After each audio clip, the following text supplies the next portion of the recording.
Maynard. Thank you, Madam Deputy Speaker. As Liberal Democrats, we would very much like to see a much more fundamental reform of business rates. While there are promises of further steps, it's disappointing that our new government, with such a large majority, is not being more ambitious now. Our high streets will remain in deep trouble. The retail, hospitality and leisure sector will now only have 40% relief instead of 75%. But sectors such as manufacturing, which is having such a difficult time adjusting to a post-Brexit world, will get zero relief. Now we've got greatly increased national insurance contributions, with taxes having to be paid before a business even makes a profit.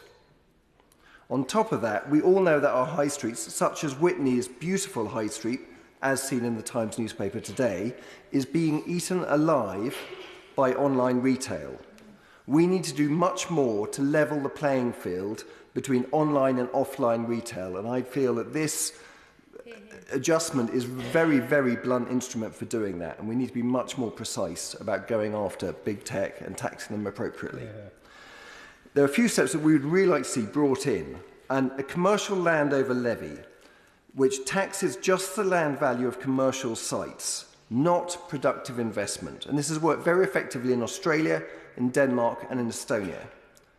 A land value tax which is much more effective at capturing the publicly created uplifts in land value, rather than leaving it to landowners to pocket these sometimes enormous gains.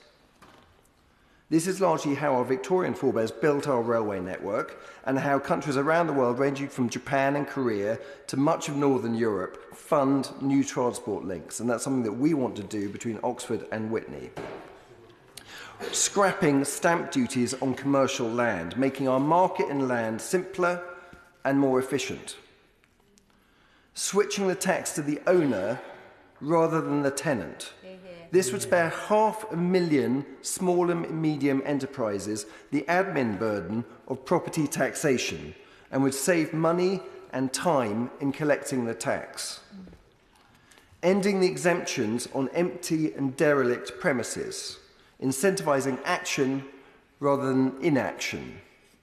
So we very much hope the new government will follow through on its promises to take further substantial steps. After all, you have the vote.